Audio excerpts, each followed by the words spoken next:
Toutes les zones vertes de la Guadeloupe sont les zones DSP. Une belle pensée pour Diana Perran qui en 2017 avait en charge le très haut débit. Nous avons fait des propositions, des promesses pour 2022. Comme Mme Janine Marc l'a dit, nous avons perdu 2 ans, mais sans ces 2 ans, nous aurions tenu notre engagement.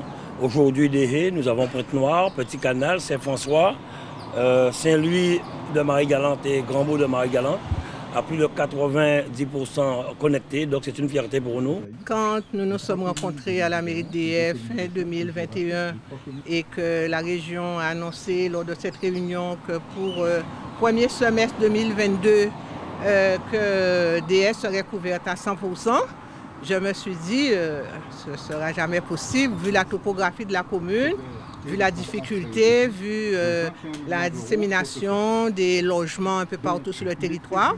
Et puis quand, au mois de septembre, malgré le passage de Fiona, l'information m'est revenue de la part de M. Quilin me disant que nous sommes couverts à 100% pratiquement, je me suis dit waouh, je suis vraiment très heureuse pour les étudiants d'abord, pour les commerçants, pour les entreprises, pour la population en général, puisque maintenant tout est dématérialisé et qu'ici nous avions un réseau de très mauvaise qualité. D'ailleurs, on a beaucoup souffert pendant la période des 2 ans dans les visioconférences où on n'avait jamais la possibilité d'aller jusqu'au bout des conférences parce que nous n'avions pas suffisamment de réseau. Aujourd'hui, c'est chose faite.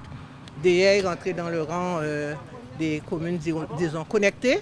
Et la population, donc je suis contente pour elle et je crois que le président du conseil régional lui a fait un très beau cadeau en ce début de 2023 en lui offrant le très haut débit en ce début d'année. En tout cas, merci à vous d'être venus, d'avoir fait le déplacement et de porter l'information auprès de la population.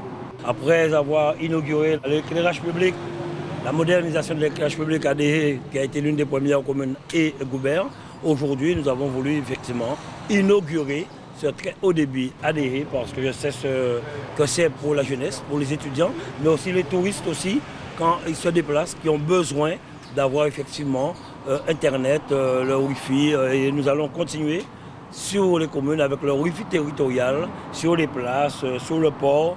Donc voilà, c'est une très belle satisfaction et je tiens à vraiment féliciter M. Quilin et son équipe et tous les techniciens de la région avec Guadeloupe Digital, tous ceux qui ont fait du très bon travail. On aurait pu le faire depuis le mois de septembre, mais Fiona est arrivée. Nous avons profité pour le faire en cette première semaine de 2023. Ma formation, je l'ai faite à Jarry, dans un institut qui s'appelle Formilec. Et aujourd'hui, cette année va me donner 5 ans que je suis dans la fibre optique, que je suis technicien, que j'ai obtenu mon diplôme et que je mets la fibre pour les Guadeloupéens.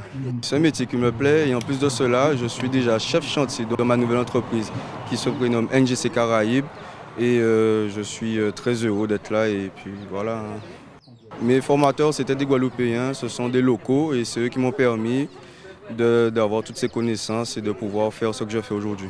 C'est plus de 160 millions sur tout le territoire. Nous avons 15 communes, je crois, 15 ou 16 communes. Nous avons d'autres opérateurs qui sont Orange et SFR qui travaillent sur les autres communes, mais qui auront un travail à faire dans ces communes connectées pour pouvoir brancher leurs abonnés. Donc nous sommes fiers de cela, fiers du travail réalisé et avoir tenu nos engagements.